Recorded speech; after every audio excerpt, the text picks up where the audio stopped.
Assalamualaikum dan selamat sejahtera. Dasar WhatsApp ini, isu berkaitan masih lagi menjadi buah mulut masyarakat madani kerana tiada lagi titik nota dalam menangani perkara tersebut. Walau bagaimanapun, usaha tersebut memerlukan masa yang lama untuk mengubahnya dan memerlukan perancangan dan pelaksanaan pelantidakan yang teliti untuk membaik pulih defisit sosial di negara kita pada hari ini.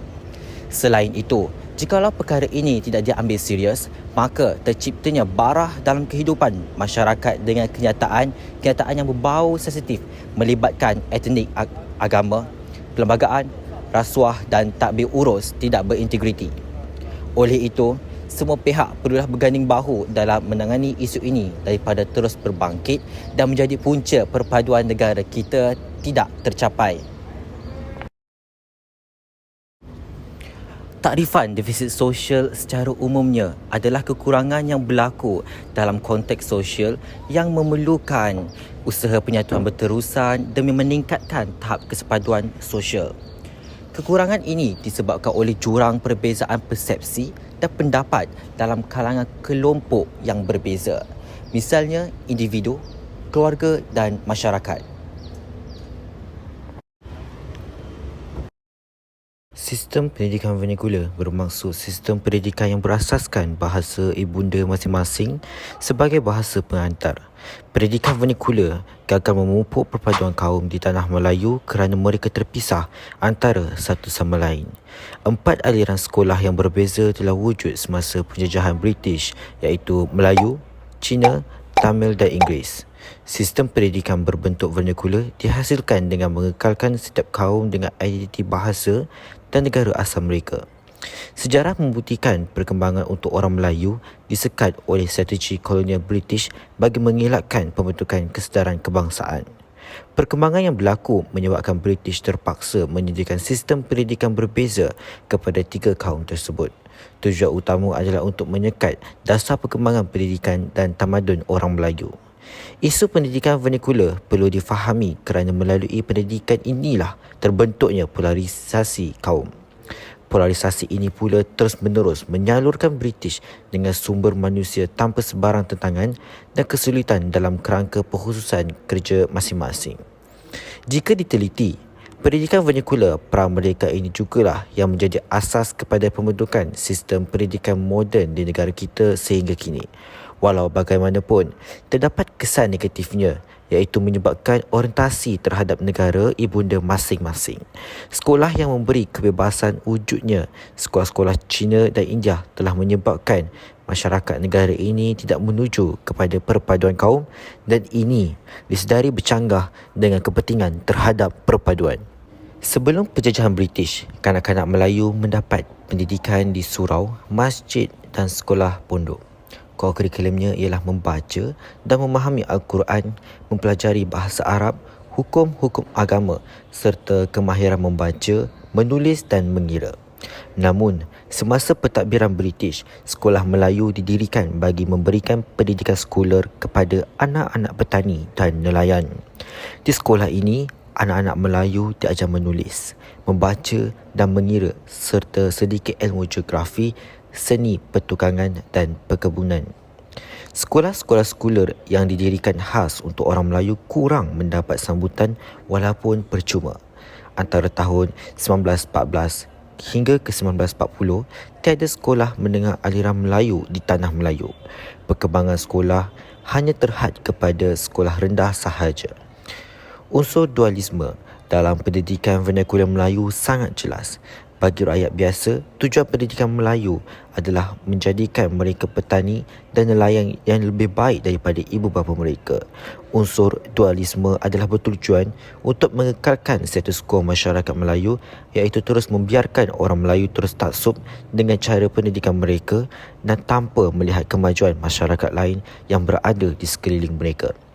Dengan ini, orang Melayu tidak akan bangkit menentang kekuasaan British di tanah air mereka. Ini bermaksud British ingin terus membiarkan orang Melayu terus dibelenggu kemiskinan dan pemikiran kolon mereka itu. Penubuhan sekolah vernacular Melayu ini juga bertujuan untuk mengekalkan kesetiaan dan jalinan persahabatan antara pegawai kerajaan British dengan golongan elit Melayu. Sejarah perkembangan pendidikan Cina di Tanah Melayu telah bermula pada abad ke-19. Pembentukan sekolah Cina di Malaya oleh komuniti Cina hanya bermula pada tahun 1829 apabila orang-orang Cina telah dibawa masuk ke Tanah Melayu secara beramai-ramai oleh British untuk bekerja di lombong-lombong biji timah di Perak dan di Selangor.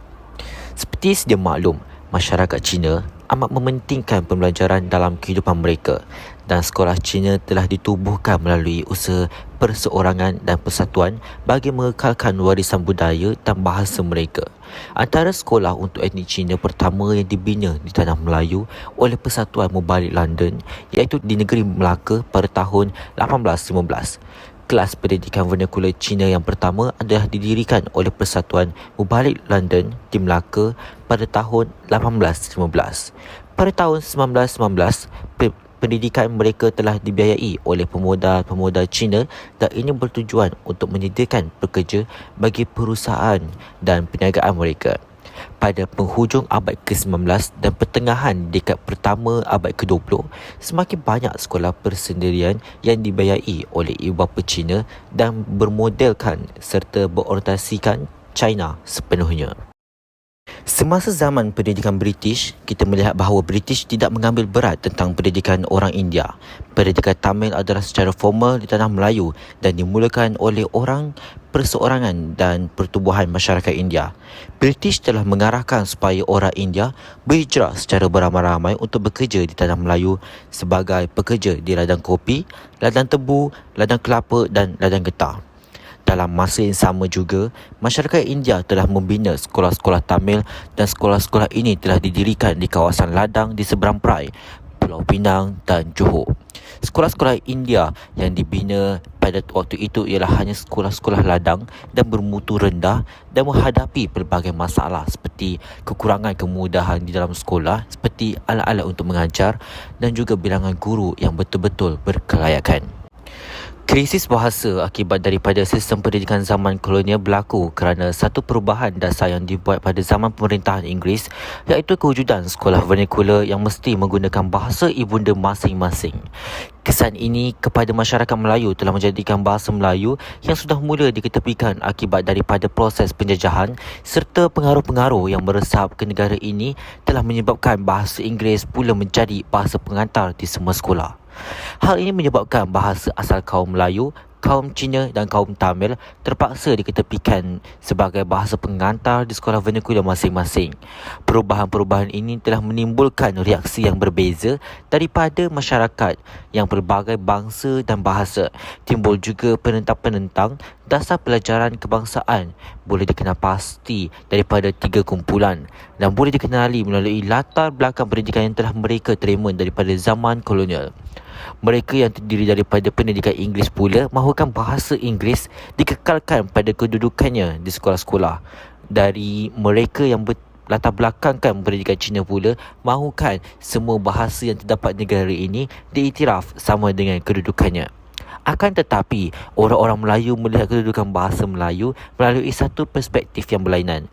Maka kita dapat melihat dengan jelas bahawa memang wujud krisis bahasa akibat daripada sistem pendidikan kolonial. Berbagai jenis sekolah yang telah diwujudkan seperti sekolah Melayu, sekolah agama dan sekolah Cina dan sekolah Tamil telah menjadi pemisah yang besar kepada hubungan etnik di Tanah Melayu, Sabah dan Sarawak. Hal ini kerana setiap sekolah tersebut khusus untuk kaum tertentu sahaja. Beliau menegaskan yang situasi begini merupakan penyebab utama kanak-kanak Melayu, Cina dan India sukar bergaul antara satu dengan yang lain. Tanpa pergaulan dan persefahaman, perpaduan kaum tidak mungkin akan tercapai jika sistem pendidikan kolonial ini terus dikekalkan.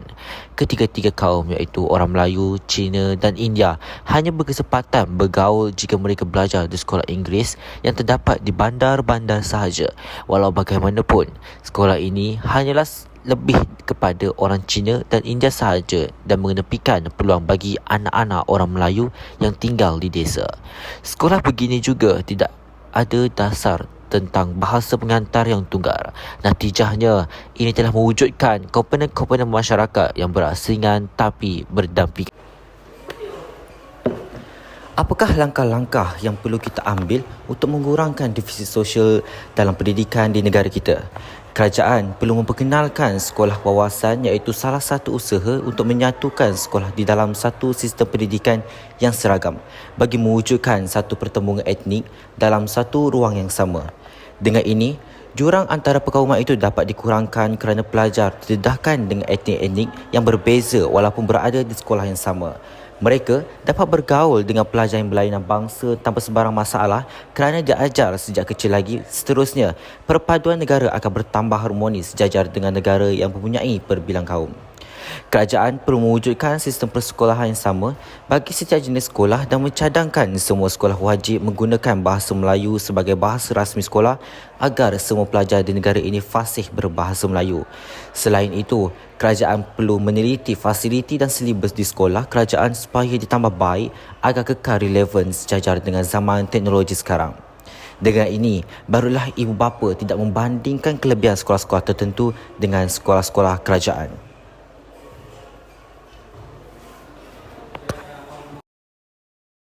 Oleh itu, adalah terbukti bahawa etnisiti yang disokong oleh dasar penjajah telah menjadi teras kepada pembentukan sistem pendidikan vernakular di Tanah Melayu.